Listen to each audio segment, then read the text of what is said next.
Okay, we will discuss naman yung kung paano tumatakbo ang isang website. So, imagine yung website ay para ring real estate.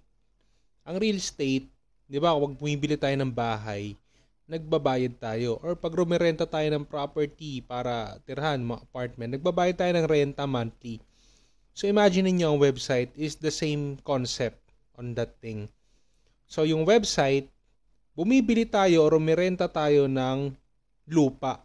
Pero hindi lupang literal, kundi virtual. And pag rumirenta tayo ng lupa, of course, may kaakibat na renta. Okay? So imagine, yung bakery na example ko rito, yan yung website natin. Okay? So for example, ang pangalan ng bakery ko is mybakery.com. So kung merong ganyang website, hindi ko intended na buksan yon. Okay, so this is just my example. Okay, so may bakery tayo. That's our website. And ito tayo, no? Tayo yung panadero.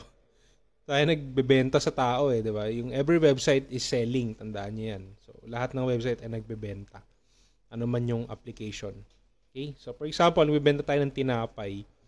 So para mabuksan tong store na to, we need two things, no? Para mag-function siya ng maayos. Number one, kailangan mo ng bakery. Kailangan mo ng maayos na bakery. Para magkaroon ng maayos na bakery, kailangan mo ng lupa.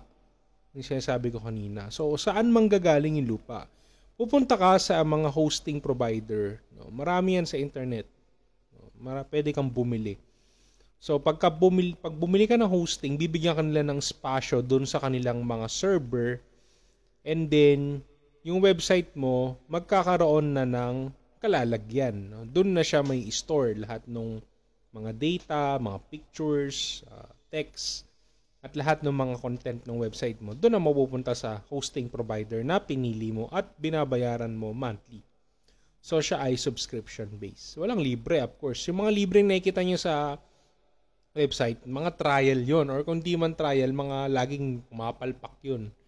No? So, better to spend money on buying a good hosting plan. Of course, syempre, yung magandang hosting provider din, yung medyo sikat. Okay? I'm not saying na kailangan na sobrang sikat ng hosting provider, pero magandang mag-search kayo. Ako, personally, I use Namecheap. Hindi ko sila pinopromote, pero baka naman, di ba? Baka naman. Pero, personally, I use it. Kasi madali yung kanilang support pag nagka-problema dun sa server. Okay? And then, sabi ko kanina, kailangan din natin ng pangalan, no? Kailangan mailagay mo yung bakery. Kasi yung mga hosting, pag bumili ka niyan, ang ibibigay lang sa inyan, DNS servers. Okay? Spasyo pa lang, wala yung pangalan. Okay? So, syempre, wala ka namang taong nakita na nag-search ng website na gamit ay mga numbers, no? Wala namang ganun. Wala namang ganun. Hindi mo pwedeng sabihin sa kliyente mo na, please visit my website, 222.222.222, etc., etc.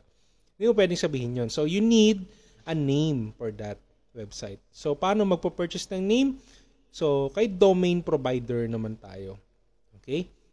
So, fortunately, kadalasan ng mga nagbebenta ng hosting ay nagbebenta na rin ng domain. So, mostly 2-in-1 yung available and sometimes naka-package pa siya.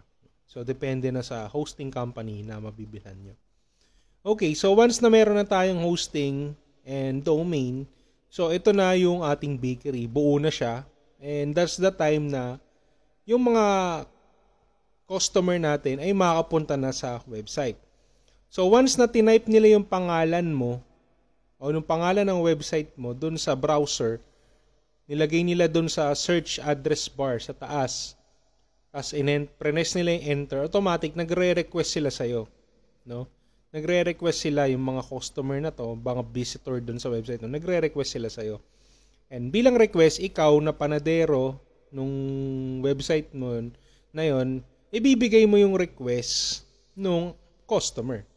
Nag-request sila ng website, yung pangalan ng website mo, ibibigay naman ng website mo yung ano yung ginawa mo sa website, kung ano yung homepage most probably, or yung landing page na tinatawag natin.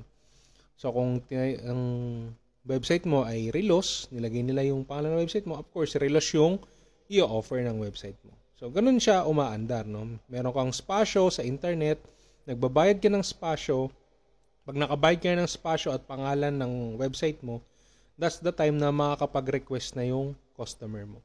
Then, the business goes on.